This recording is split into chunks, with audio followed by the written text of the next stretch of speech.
Welcome to my YouTube channel, Tony Su Vega, your feng shui guru and paranormal expert.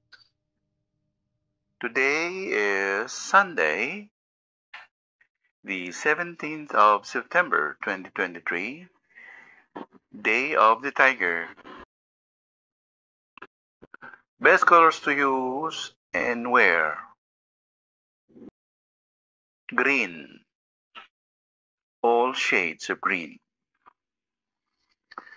Best things to do or activities on the Day of the Tiger.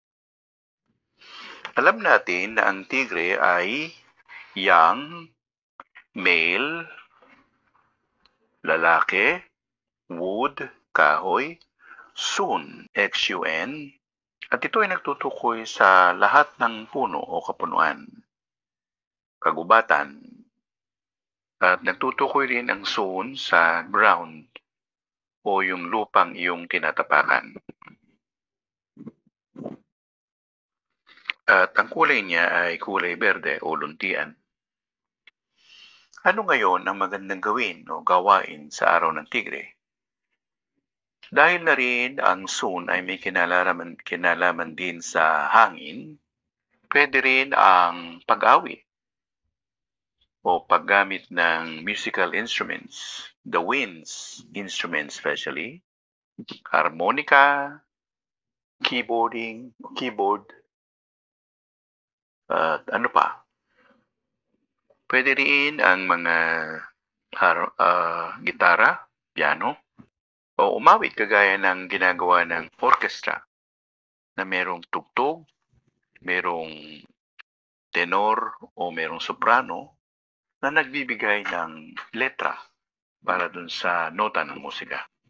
Kung hindi, pwede rin yung ginagawa sa bayan ng Italia na kung saan mayroong mga inaning mga ubas at tinatapak-tapakan nila ito. Ganon din ang analogy ng sun. Marami pang bagay na tinutukoy o nagtutukoy sa tigre. At yun nga ay ang paggamit ng tela, pananahi o pagtahi nito, paggawa ng drapery, ng kurtina, ng linen, ng kutsyon.